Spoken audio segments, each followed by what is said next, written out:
Alors bonjour à tous.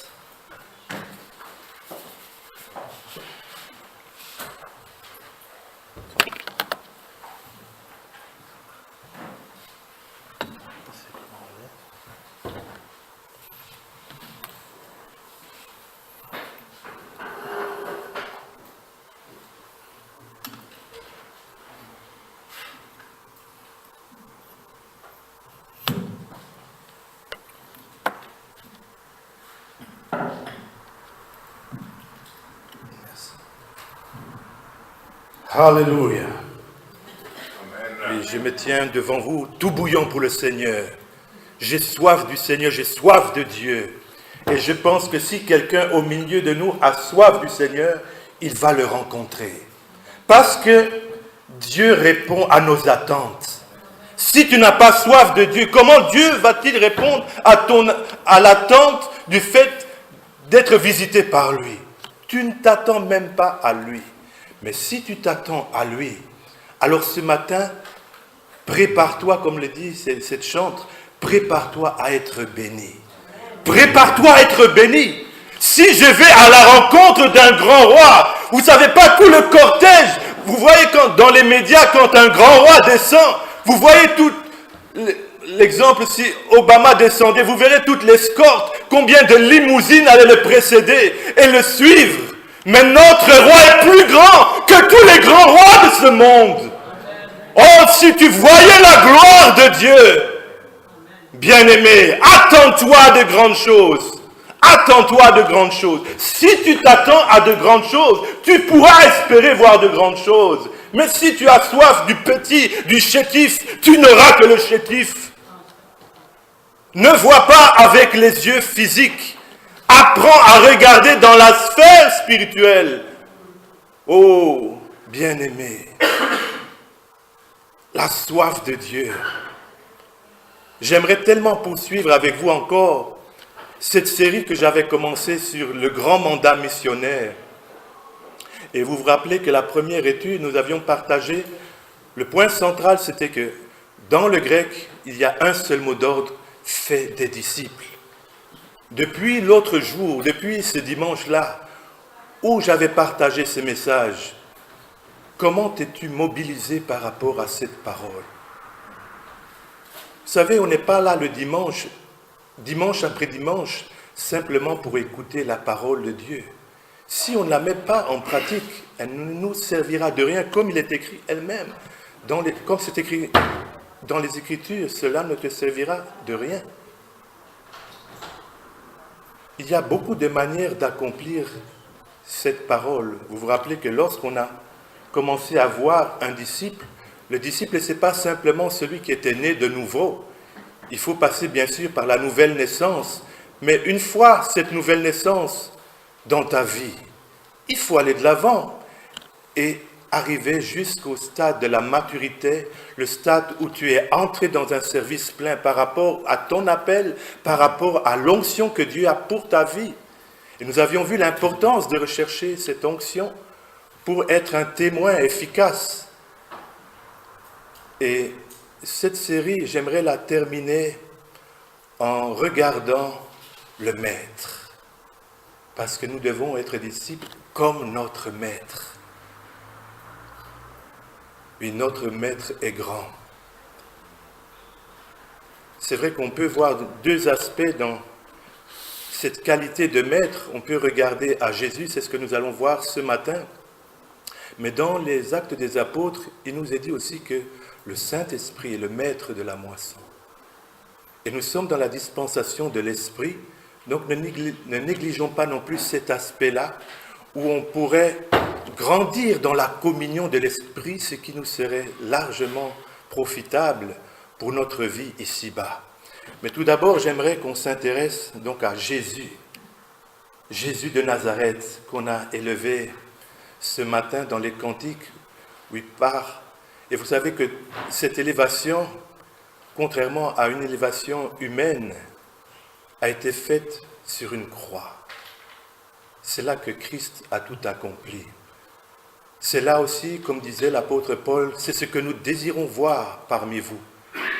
Christ crucifié.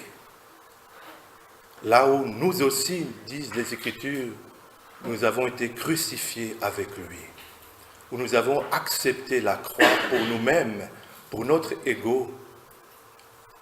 C'est là où nous voyons nos péchés cloués. C'est là où nous voyons nos maladies terrassées. En sorte que maintenant, libérés par la puissance de Dieu, nous pouvons vivre pour Dieu. Si tu n'as pas encore commencé à vivre pour Dieu, si ton centre d'intérêt principal n'est pas Dieu, c'est que tu n'as jamais connu le Seigneur. Quelqu'un qui a été touché par Dieu, il ne peut pas demeurer le même. C'est impossible. C'est impossible. Si un jour, Christ a touché ta vie, tu ne peux pas rester le même. C'est impossible.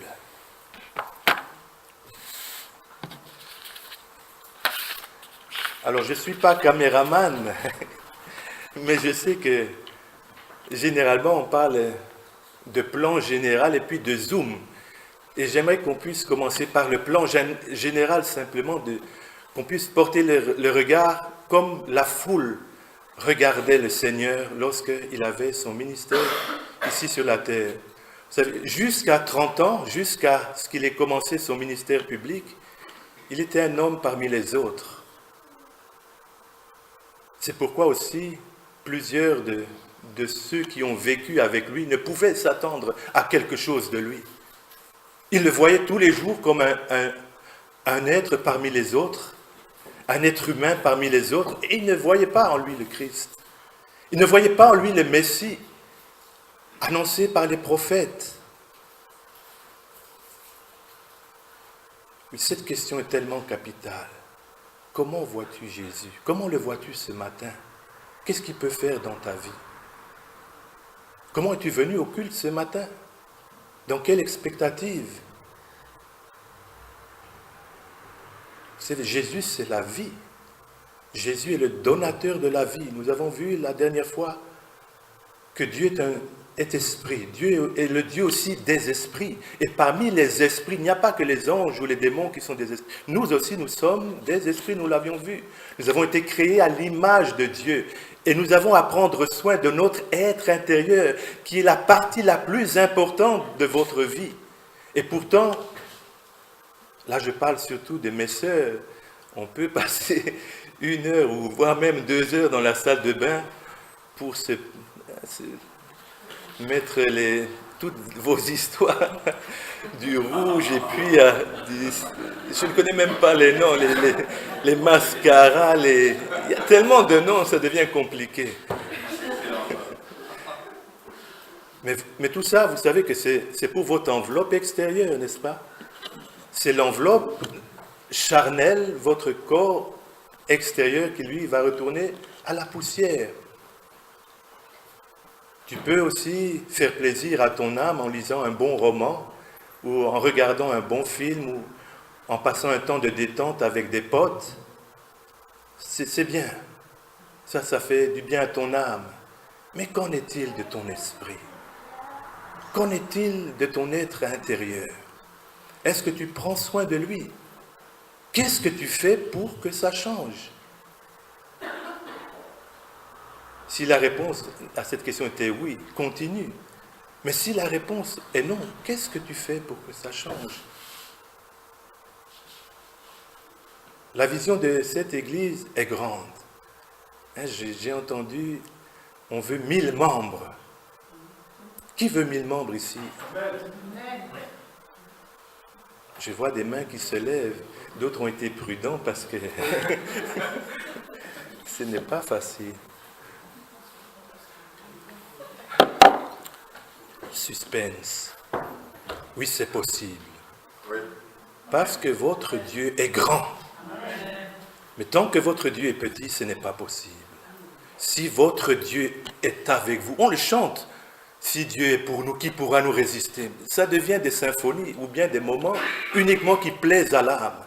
Mais si ça devient une force pour votre esprit, quand vous saisissez ces paroles par la foi, vous pouvez avancer et rien ne peut vous effrayer, rien ne peut vous faire reculer. Lorsque vous saisissez ces paroles, lorsque vous saisissez que oui, ce n'est pas simplement une jolie poésie que je suis en train d'offrir au Dieu très lointain, mais que je le confesse de tout mon cœur, et que c'est vrai, Dieu est pour nous. Quand vous voyez la délivrance de Dieu face aux tempêtes, pas seulement les tempêtes, je chantais aussi mes tempêtes, je vis des tempêtes parfois. Est-ce que toi, tu ne vis pas des tempêtes?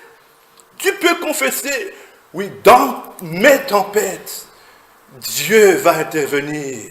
Dieu sera là comme il a toujours été là. Le Dieu fidèle et véritable, je veux le servir de tout mon cœur. Je veux appliquer mon cœur à la sagesse, non pas la mienne, mais celle d'en haut, celle qui est pacifique, qui veut la réconciliation des hommes avec leur Créateur. Bien-aimé, il y a un prix à payer. Ça fait quelque temps maintenant que je fais des rondes ici pour un peu tâtonner le terrain, comme on dit. J'invite, mais j'entends beaucoup de réponses. Ça ne m'intéresse pas. J'ai même entendu une dame qui m'a dit « Je suis mécréante ». Il y a des réponses intéressantes. Parfois, lorsque vous partagez d'autres, « Oh, moi j'aimais le cierge à l'église ». La conversation la plus longue, c'était presque avec une ivrogne. Bien-aimé, il y a un prix à payer. Si mon peuple sur qui est invoqué mon nom s'humilie, prie et cherche ma face, je guérirai son pays. Il n'y a pas d'autre moyen, bien-aimé. Il n'y a que la prière et le jeûne qui peuvent briser des carcans comme ceux-là. Aucune persuasion humaine n'est capable de convaincre ces cœurs que je viens de citer rapidement. Il y a d'autres bons accueils, mais ils ne sont toujours pas là. Oh, je viendrai, mais ils ne sont pas là. Il y a encore des puissances qui les empêchent de venir, de faire ce pas de foi. C'est un pas de foi de venir aussi dans une église. Donc, soyez bénis déjà d'avoir osé être fidèle à la communauté. Mais vous voyez qu'il reste encore du chemin pour atteindre ces 1000. Ces 1000. L'un pourra combattre peut-être 50, d'autres 100. Mais l'église d'Ennemis vise 1000. Elle vise un haut objectif, mais c'est possible, à condition que tu payes le prix. Là, je te dis directement, c'est possible si tu payes le prix. Si tu ne payes pas le prix, tu ne pourras pas faire face aux ennemis. Je vais vous raconter aussi encore une expérience que j'ai vécue quand j'étais intercesseur. Je suis toujours intercesseur. Mais je me rappelle, bon, c'est vrai que des fois les images mentales, il y a un peu du mélange de ce qu'on vit tous les jours. Et je me rappelle, le Seigneur avait permis que je vois comme des combats. J'étais en train de combattre, et pendant la prière, et je voyais toute une rangée comme des ninjas, comme ça, des hommes masqués qui venaient avec des épées. Et en un coup d'épée, ils étaient tous morts. Mais après, j'ai vu un monstre dont la tête simplement remplissait toute la pièce ici. Rien que la tête. Il y a comme disait l'apôtre Paul, si j'ai combattu simplement contre les bêtes, mais il n'y a pas que les bêtes, le risque péril d'être exposé aux lions. Il y a aussi des bêtes spirituelles. Vous savez, il y a des esprits impurs qui sont tellement puissants que si Dieu n'était pas à vos côtés, si l'ange de l'Éternel ne campait pas à vos côtés, vous seriez terrassés en un instant. Dieu ne permet pas qu'on voit toutes ces choses, sinon peut-être on deviendrait des poules mouillées. Mais Dieu m'avait permis de voir ça. Il y a des êtres qui sont tellement puissants dans le monde spirituel. Et l'affrontement n'est pas possible simplement par une bonne volonté humaine. Il faut que votre être intérieur soit fort. Il faut que vous soyez branchés à la source. Ce grand roi-là qui est accompagné par une escorte royale. Vous connaissez ce passage de Daniel, on a parlé de Daniel, hein, lorsque il priait pour les situations qu'il voyait. À un moment donné aussi, il avait jeûné et après 3 semaines de jeûne, l'archange Gabriel a pu lui délivrer son message. Mais quand il introduisait son message, il dit, dès le moment où tu avais adressé cette prière, Dieu t'avait exaucé. Mais il a fallu l'archange, il a fallu que votre frère, votre compagnon de service, l'archange Michael, le redoutable guerrier, vienne à mon secours. Vous voyez, si même un chef des anges, chef ange, le chef des anges, Gabriel, n'a pas pu, qui sommes-nous pour pouvoir? Il faut combattre le bon combat de la foi. Il faut combattre le bon combat de la foi, bien-aimés. Quand le mercredi, nous sommes simplement une poignée et non pas toute l'Église, croyez-vous que nous allons atteindre l'objectif? C'est vrai qu'il y a des empêchements. Mon épouse doit garder les enfants, ils ne peuvent pas rester jusqu'à 22h30 éveillés parce que nous sommes un peu loin. Donc c'est logique, on peut avoir des empêchements. Mais pour celui qui n'a pas d'empêchement, il doit être au poste. Il n'y a pas un match qui doit... Surtout maintenant qu'il y a des touches replay. Ma femme m'a dit, non, tu peux regarder en replay. Il y a des fonctions maintenant qui nous permettent de regarder en différé peut-être un programme préféré. Donc on n'a plus même d'excuses par rapport à cette boîte carrée ou rectangulaire. Ou bien on a rendez-vous avec un ami. Tu peux déplacer un rendez-vous. Mais il y a des temps qu'on ne peut jamais déplacer. Si tu es en confrontation de guerre, vous croyez que ton rendez-vous avec l'ami va tenir. Mais pourtant, tu es en guerre. Qu'on soit conscient ou non, nous sommes en guerre. Et quand même la Belgique, quand elle parle de laïcité, ça n'existe pas, bien aimé. Il n'y a pas de neutralité dans le domaine spirituel. C'est plutôt qu'on a cédé du terrain, c'est du territoire cédé. S'il y a des présidents en Amérique latine qui confessent publiquement Jésus-Christ, vous croyez que ça ne change pas les nations? Là-bas, il y a 40% des personnes nées de nouveau. Ici, on n'est même pas à 1%, même pas à 0,1% peut-être de personnes nées de nouveau. Ce n'est pas que nous sommes dans la paix, mais il faut voir spirituellement. Nous sommes dans un gouffre spirituel, bien-aimés. Ce n'est pas... Jouissez, c'est vrai, on peut jouir simplement, oh je peux lire ma Bible quand je veux, mais ce n'est pas ça que Dieu veut. Tu es dans un territoire sérieux, il faut combattre aussi sérieusement. Peut-être des larmes devront couler. Celui qui sème avec larmes, il faut parfois semer avec larmes. Ce n'est pas toujours facile. Quand nous sommes insultés dans la rue, vous croyez que ça fait plaisir? Mais bon, nous sommes déjà blindés pour ces choses. Donc ça passe comme de l'eau sur les plumes du canard. Mais si tu n'as jamais peut-être fait face à cela, ça va te faire mal encore. Mais à force de persévérer, de persévérance, tu vas voir la différence. Vois tes objectifs de 1000. Commence à les voir affluer ici. Ce n'est pas mal de commencer à visionner ce qui est par rapport au plan de Dieu. Il y a des mauvaises visualisations, disent des hommes de Dieu, c'est vrai. Il y en a des mauvaises où simplement je désire satisfaire un ego et je commence à vouloir visualiser ce que je veux. Mais non, mais Dieu veut aussi, il a aussi des vouloirs. Dieu a des désirs. Pourquoi ne veux pas tu satisfaire le cœur de Dieu? Tu cherches simplement toujours, oh Seigneur, donne-moi ceci, donne-moi cela. Ça va pour un temps, c'est le temps de la maternelle spirituelle. C'est l'enfant, n'est-ce pas, les mamans qui disent toujours, donne-moi, donne-moi, donne-moi. Mais si à 30 ans, l'enfant vient à te dire, oh papa, donne-moi, donne-moi. À un moment, tu diras, eh, mon ami, là, ça finit, c'est fini, ça. Tu es assez grand pour te débrouiller, n'est-ce pas? C'est aussi comme ça valable dans le monde spirituel. À un moment donné, Dieu me dit, mon petit, il est temps que tu te débrouilles, que tu saisisses l'autorité spirituelle que tu as reçue. Quand Jésus a dit, tout pouvoir m'a été donné, et puis il les transmet aux disciples. Ne demande plus, donne-moi, donne-moi, donne-moi, mais fais. Il a dit, n'est-ce pas dans les Écritures aussi, il a dit à un moment donné à ses disciples, allez, guérissez les malades. Est-ce qu'il ne s'est pas écrit, mon frère, dans les évangiles? Allez, guérissez les malades, ressuscitez les morts. Pourquoi est-ce qu'on est lent à recevoir de Dieu ces choses-là et de marcher dans la puissance?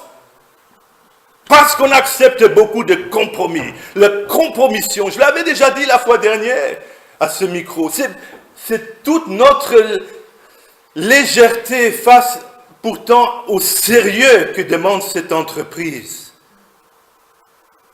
Ce n'est pas toujours gai de se lever le matin pour prier, mais si tu ne le fais pas,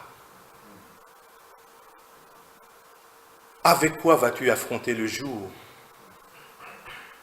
Qu'est-ce qui va dominer tes pensées? Qu'est-ce qui va dominer tes désirs? Et face aussi à la tentation, comment vas-tu résister? Comment vas-tu résister? Dieu est esprit. L'apôtre Paul parlait d'une communication d'onction, une communication d'esprit. Dieu communique par son esprit à notre esprit que nous sommes enfants de Dieu. Il y a communication. Quand on joint deux canaux, l'eau peut s'écouler maintenant d'un tuyau à l'autre. Dieu désire tellement transmettre ce qu'il a pour toi, pour accomplir ta destinée. Tu as une destinée, tu as un plan. Dieu a un plan pour ta vie. Mais branche-toi au cep. Si tu n'es pas branché au cep qu'est le Christ, jamais tu ne pourras accomplir ta destinée, jamais. Tu porteras des fruits charnels qui ne résisteront pas au feu. Mais si tu es branché au cep, si tu es branché au tronc principal, toi qui es la branche, toi qui es le sarment, alors tu pourras recevoir la sève de vie qui t'est tellement indispensable. Oui. Un premier regard de la foule. Bon, d'abord, je vais prendre un texte plus général avant de lire le regard de la foule. Celui qui est nous donné par le médecin Luc, aussi historien, dans Acte 10. On connaît ce texte.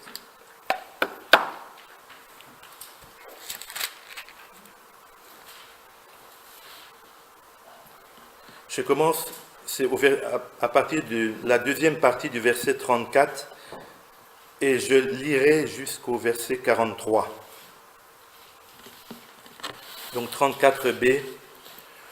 Pour Dieu, il n'y a pas de considération de personne, mais en toute nation, celui qui le craint et qui pratique la justice lui est agréable.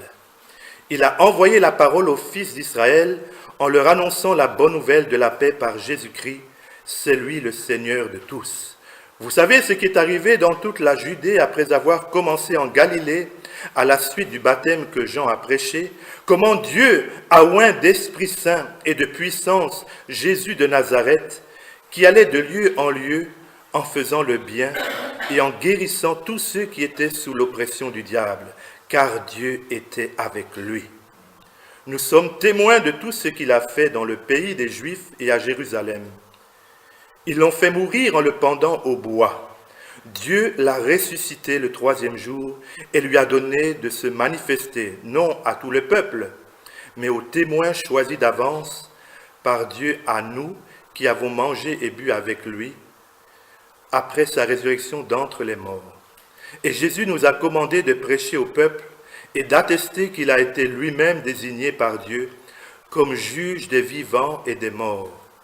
Tous les prophètes rendent de lui le témoignage que quiconque croit en lui reçoit par son nom le pardon des péchés. Jusqu'ici, la lecture.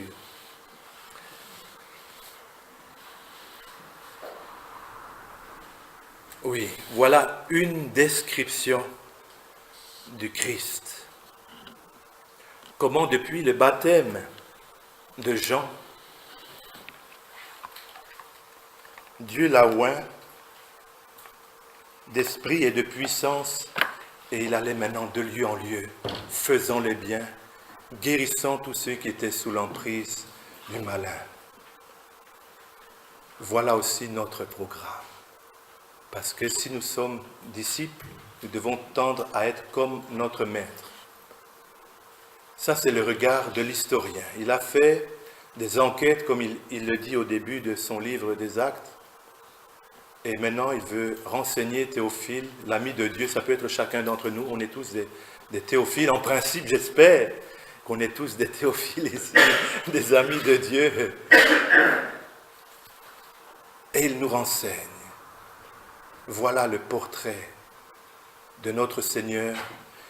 Et Dieu était avec lui. Maintenant, il est aussi avec nous, son corps. L'extension de sa pensée, l'extension de sa gloire. Quel appel glorieux. Oui, vous pouvez vous attendre à de grandes choses, parce que votre Dieu est grand. Notre Dieu est grand. Son onction n'a pas changé. Et il est écrit qu'il la donne sans mesure. Dans l'ancienne alliance, Élisée avait demandé à Élie une double portion. Mais maintenant, tu n'as plus de limite à la portion de Dieu. C'est toi-même qui limites la puissance de Dieu. Dieu donne son esprit sans limite. Alors pourquoi toi-même veux-tu mettre des limites à ce que Dieu veut faire? Cependant, sois branché à ce qu'il veut faire dans ta vie et au travers de ta vie. Dieu compte de toi, de tes paramètres, de ta famille. Il te connaît, il connaît tes circonstances. Mais marche avec lui. Marche avec lui, apprends à marcher avec lui. Les Écritures sont là pour nous guider. C'est notre boussole.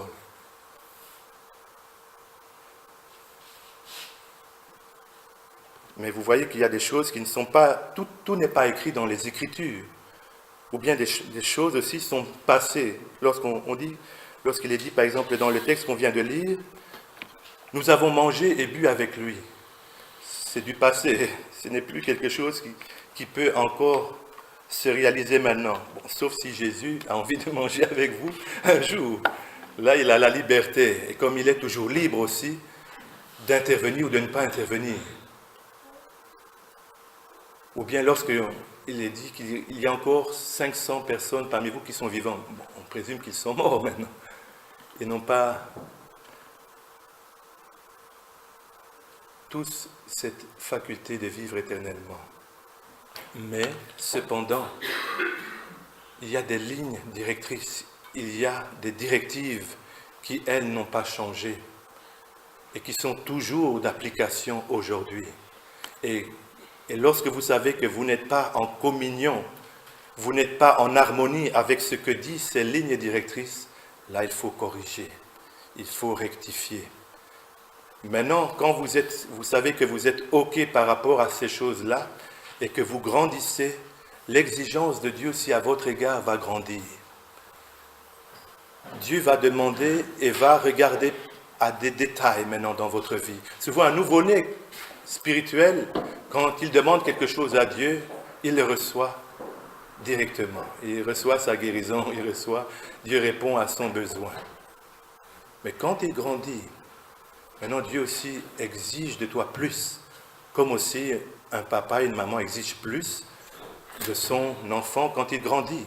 À son nourrisson, s'il lui demande un biberon, il ne va pas dire « Prie de 8h à midi et je te donnerai ton biberon ». Non, vous ne faites pas ça. Dieu non plus ne fait pas cela.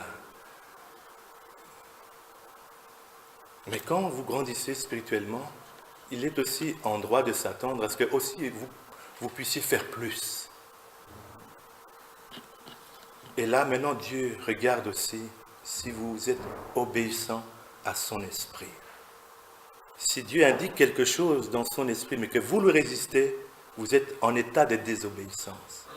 Et tant que vous n'harmonisez pas maintenant votre cœur par rapport à ce que Dieu vous avait dit, d'une manière personnelle, à ce que la parole dit, les rémas de Dieu, quand Dieu s'adresse à vous, si vous n'obéissez pas à ces rémas, vous êtes en désobéissance aussi. Et le pont qui existait entre vous et Dieu est rompu. Il faut vous repentir par rapport aussi à cela. J'ai écouté un témoignage d'un homme de Dieu. Des fois, c'est des petites choses. Il disait, c'est un homme qui marchait dans l'onction, et il disait, à un moment donné, il avait une pile de courriers en retard. Pour lui, ce n'était pas important. Mais pour Dieu, c'était important qu'il réponde au courrier. Et quand il a compris cela et qu'il avait obéi à l'Esprit de Dieu qui lui disait de répondre au courrier, dès qu'il avait terminé son dernier courrier, à ce moment-là, l'Esprit de Dieu était redescendu sur lui et il avait vu la puissance de Dieu à nouveau couler dans son ministère. Il y a des petites choses comme ça, parfois que nous considérons comme importantes, mais devant Dieu, ça n'a aucune valeur. Parce que des fois, vous êtes fixé sur un péché, mais que Dieu a déjà pardonné depuis longtemps. Mais vous, c'est pour ça aussi qu'il y en a d'autres hommes de Dieu qui disent, apprends aussi à te pardonner toi-même. Il ajoute cela pour que tu puisses te débarrasser de ce carcan qui est déjà réglé une fois pour toutes, pour avancer de l'avant. Parce que si tu regardes toujours dans la poubelle, tu verras des ordures. C'est logique, n'est-ce pas? Si on regarde notre vie passée, on verra la saleté. Mais ne fixons pas notre vie, notre regard sur ce qui est du passé. Fixons le regard sur ce que Christ a fait et ce qui en découle. La croix, c'est la mort à nous-mêmes, c'est la mort de nos péchés, c'est la libération par rapport à la puissance du péché. Tu peux vivre de victoire en victoire, tu peux vivre une vie nouvelle. Attends-toi à cette vie nouvelle. Ce n'est pas difficile. Marche dans l'obéissance. L'obéissance, vous avez vu avec moi dans les Écritures, lorsqu'on a commencé la lecture ici, on parle, le Seigneur, il ne fait pas de distinction de personnes. Dans toutes les nations, et on commence par dire celui qui le craint. La crainte de Dieu est le commencement de la sagesse. C'est le commencement d'une marche normale avec Dieu. C'est le commencement de vivre une vie de victoire en victoire, sans défaite. Sans défaite. Est-ce que Dieu connaît la défaite? Dites-moi, est-ce qu'il y a une personne parmi vous qui peut me montrer un texte dans les Écritures où Dieu a perdu un combat? Dieu lui-même ne combat pas Satan. Il envoie des esprits, il envoie des anges. C'est nous qui mettons des barrières dans les roues de Dieu. Dieu commence peut-être à courir pour nous et nous lui lançons des boules pour qu'il tombe. Nous lui lançons nous-mêmes les freins. Mais réalisons un peu, bien-aimés. On chante le Dieu incomparable. Mais dans ta situation, c'est comme si tu as un Dieu comparable. Que ça devienne de la réalité dans nos vies. Moi, je préfère ne pas connaître le chant, mais de voir le Dieu incomparable dans ma vie que l'inverse. Je peux chanter Dieu admirable, incomparable, et je peux même danser là. Mais ça va servir à quoi? Ça va amuser la galerie. Mais Dieu aussi peut rigoler, vous savez. Des fois, il dit, ah, c'est petit, vraiment. Il chante ici. Oh, ma fille, elle danse bien aujourd'hui. Mais je sais que dès que la porte sera fermée, là, c'est pas ça.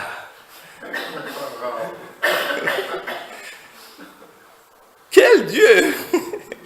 Ton Dieu change d'une fois que tu ouvres la porte et que tu la refermes. C'est dommage.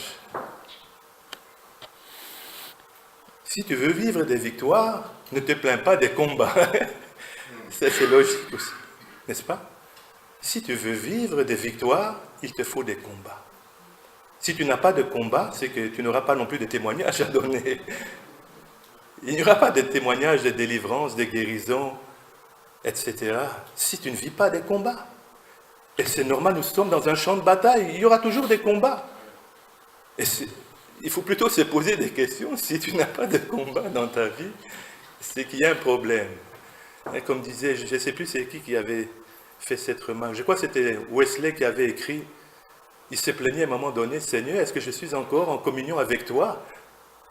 Parce que je ne vois pas, je ne vois personne qui me persécute depuis un temps.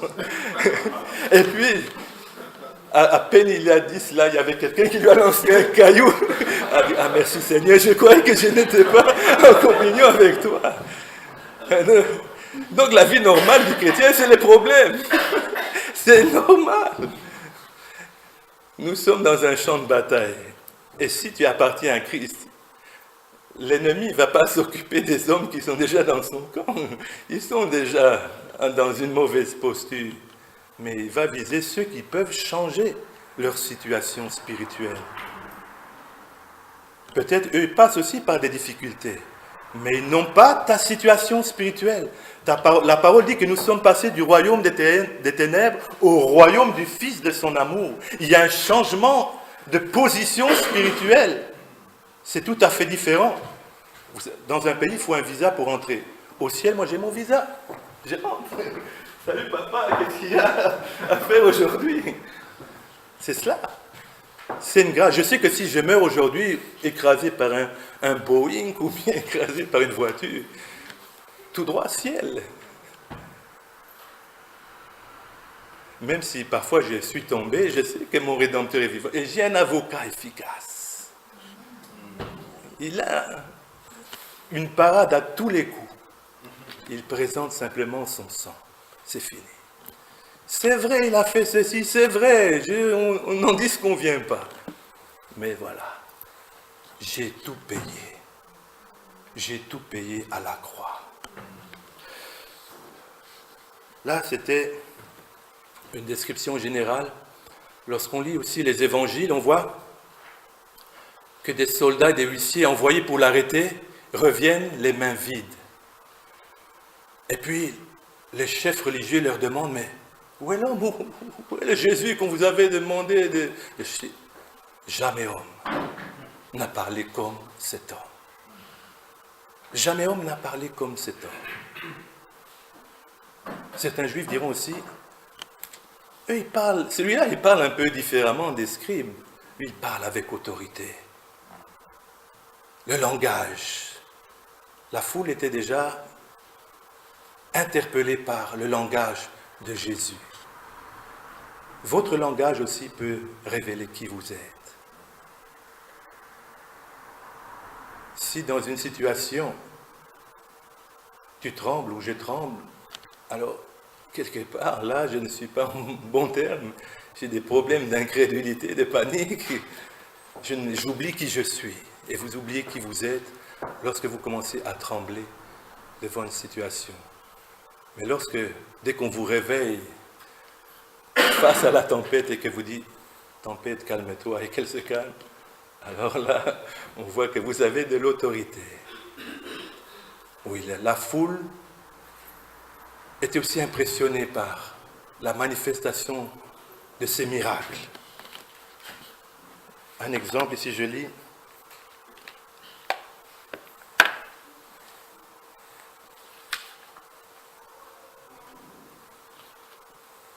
Dans Jean 7, 31 par exemple.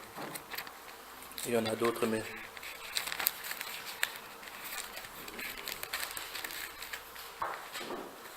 Dans Jean 7, 31, nous trouvons ceci.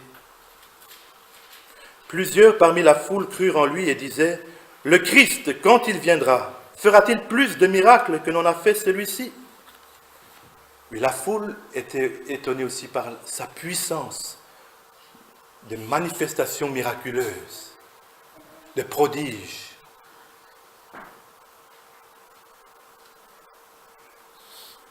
Maintenant, si on regarde, je peux encore donner d'autres exemples, mais si on regarde, on voit souvent la foule étonnée par ce qu'il faisait ou par ce qu'il disait. C'est l'étonnement.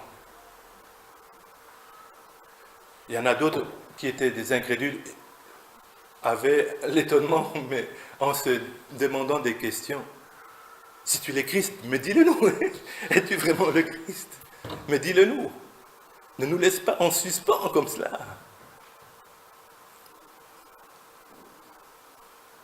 Oui, c'est important de savoir qui est Christ pour nous. Jésus dira même à ses disciples, « Et vous, qui dites-vous que je suis » Qui dites-vous que je suis? Comment me voyez-vous? Vous qui avez vécu avec moi. Vous qui vivez chaque jour avec moi, comment vous me voyez? Comment vous me dépeignez? Qui dites-vous que je suis? Il a fallu la révélation de l'Esprit de Dieu pour que Pierre puisse oser dire, tu es le Christ, loin de Dieu, le Fils du Dieu vivant. Oui, Christos, loin, celui qui est loin, le Messie, celui qui a reçu l'onction pour accomplir un ministère.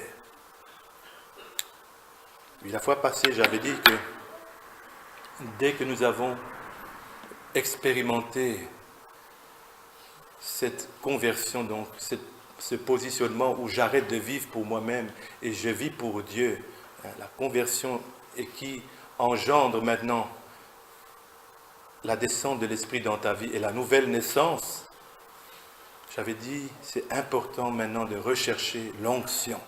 L'onction, Christ chrétien, c'est onction, onction, onction.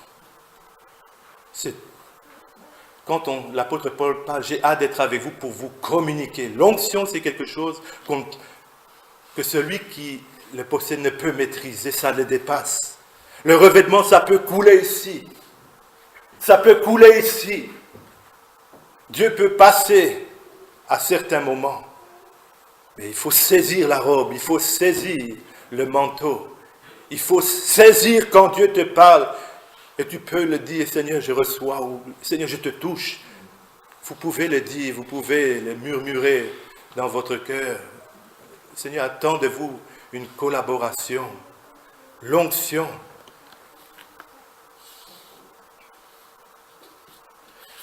Marthe fera aussi cette même constatation ou cette confession, mais après que le Seigneur l'ait reprise un peu, elle dira aussi, oui, je crois que tu es le Christ, je crois que tu es loin de Dieu. Dans Jean 11, au verset 27, il dit, oui Seigneur, je crois que tu es le Christ, le Fils de Dieu, qui devait venir dans le monde.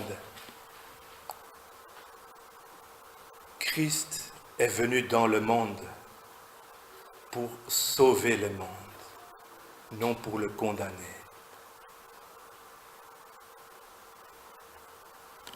Maintenant, si on fait un zoom encore plus grand, on verra que ce qui maintenant frappait les disciples, c'est quoi? Les disciples ont demandé, Seigneur, enseigne-nous à prier. Enseigne-nous à prier comme Jean l'a fait avec ses disciples. Parce qu'il savait que tout découlait de cette communion avec Dieu.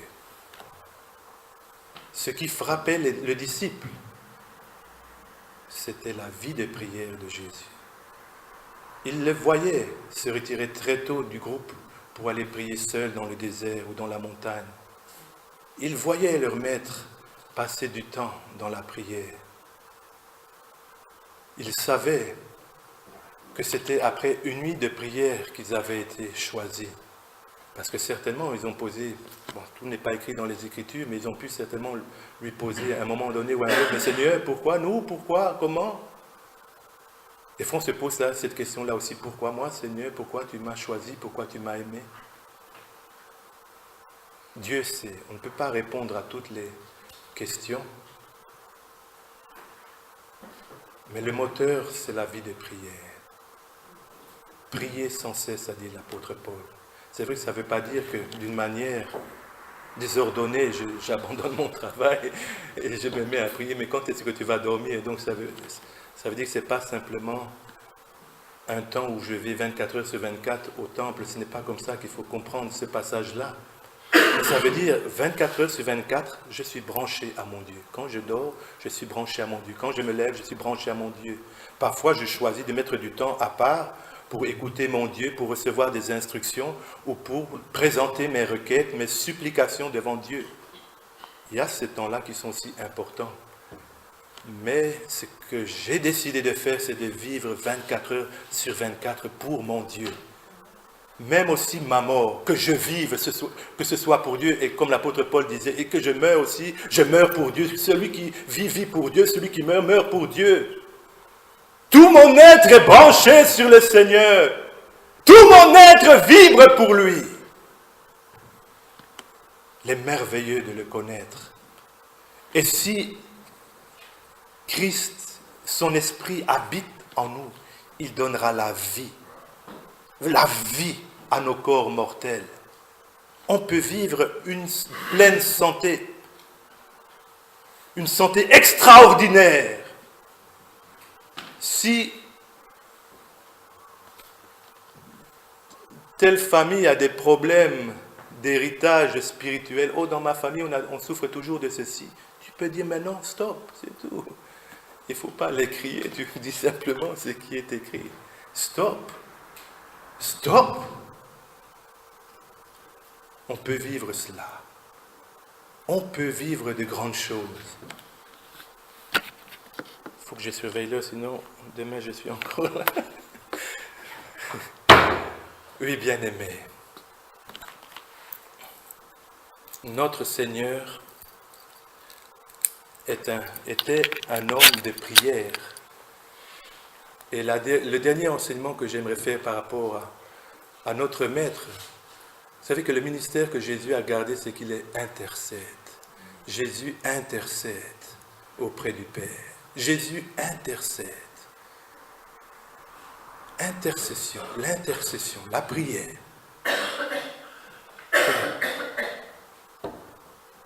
Je ne sais pas si j'avais déjà dit cela, mais je me rappelle aussi de quelqu'un qui était un pasteur, oui, un Canadien, un pasteur canadien. Il avait vécu une visitation des anges. Il avait été interpellé par l'ange qui lui était apparu, qui lui avait dit, mais donne-nous de la matière pour qu'on puisse agir. Donne-nous de la matière pour qu'on puisse agir. Vous savez, les anges ne se meuvent pas comme cela. Ils se meuvent quand Dieu leur dit, vas-y, allez-y maintenant.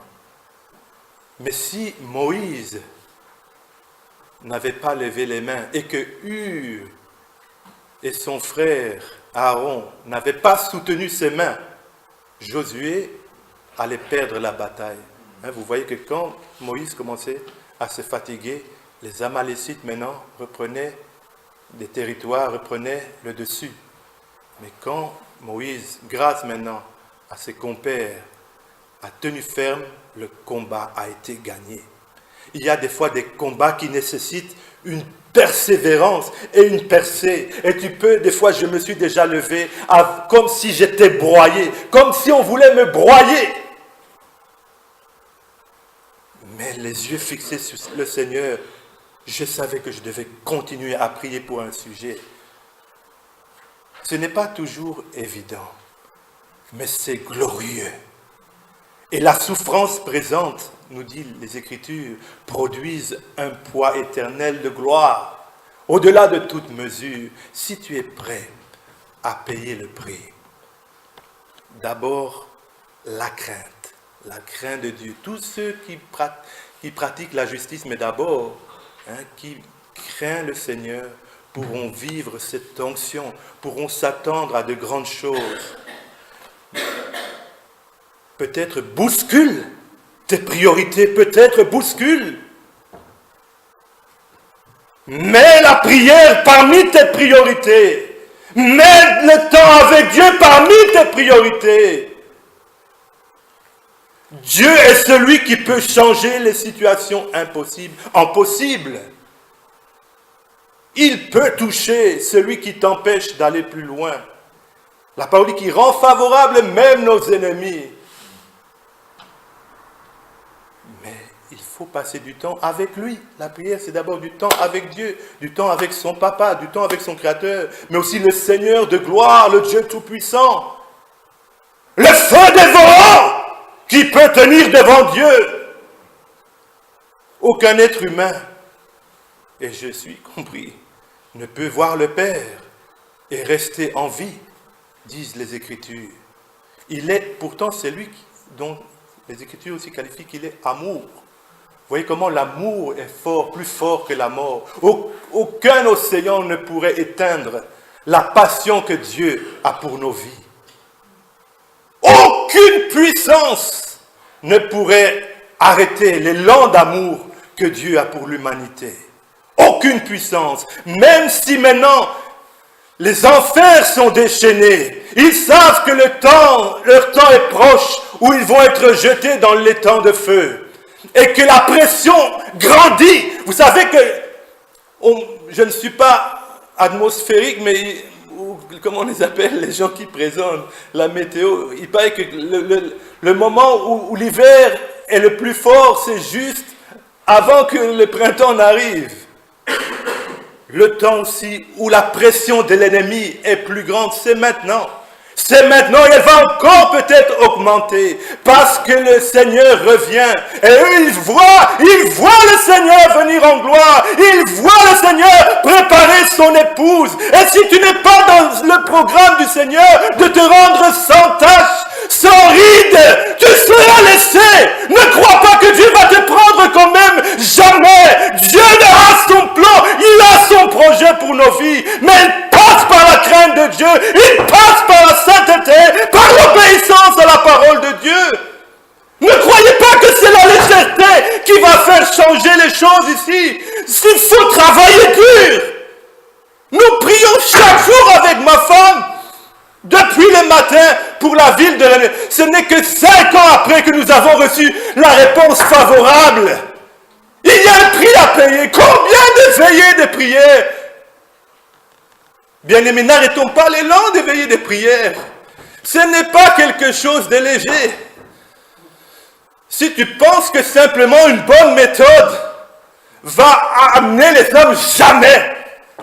C'est de la puissance spirituelle, la puissance de vie qui va convaincre les cœurs. Amen. Et nous allons nous mettre debout et prier.